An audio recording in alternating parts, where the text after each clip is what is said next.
Aujourd'hui, on parle d'une femme qui a changé le monde, mais pas de la façon dont tu peux imaginer. Est-ce que Florence Nightingale, ça te dit quelque chose?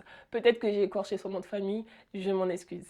Si ça ne te dit rien, reste là, je vais te raconter une partie de son histoire.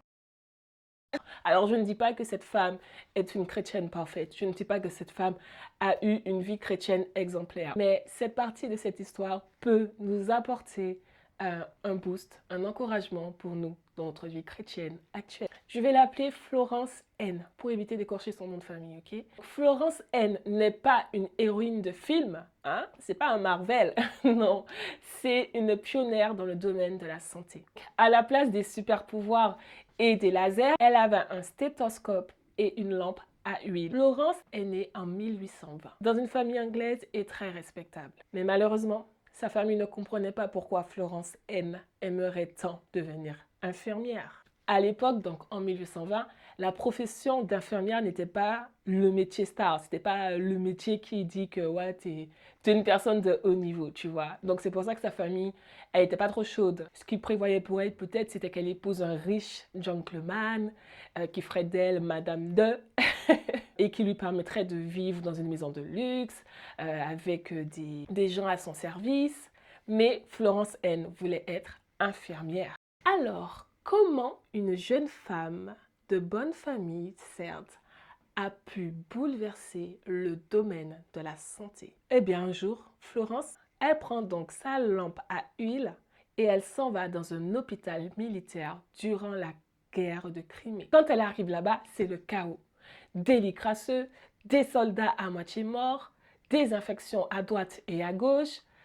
Terrible. Tu seras d'accord avec moi que ce n'est pas exactement l'image qu'on pourrait se faire d'un hôpital. Un endroit qui est censé être propice à la guérison. Mais Florence, elle voit les choses différemment. Elle voit au-delà de ce que ses yeux voient. Elle décide alors de prendre les choses en main. Et elle instaure des règles simples et efficaces. Lesquelles? Lavez-vous les mains, désinfectez les ustensiles, changez les draps et aérez les chambres. Ça te rappelle pas un petit truc? Covid. Aujourd'hui, pour nous, ce sont des règles intelligentes, ce sont des règles simples, c'est presque inné. Mais à l'époque, ça ne l'était pas. Et Florence venait d'avoir, à l'époque, des règles révolutionnaires. En quelques mois, la situation change, le taux de mortalité est en baisse, les soldats guérissent et Florence devient une légende dans l'hôpital. Son but premier n'était pas là d'avoir de la gloire, d'avoir la renommée, non. Tout ce qu'elle voulait, c'est servir.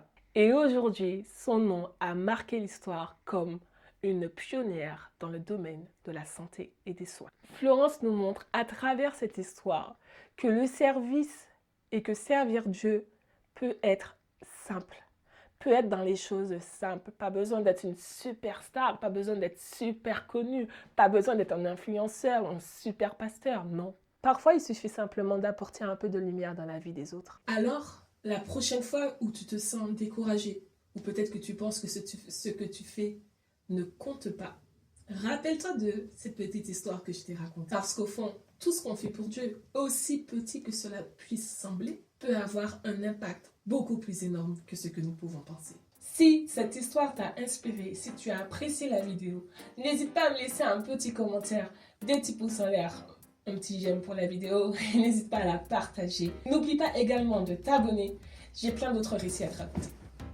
Ciao!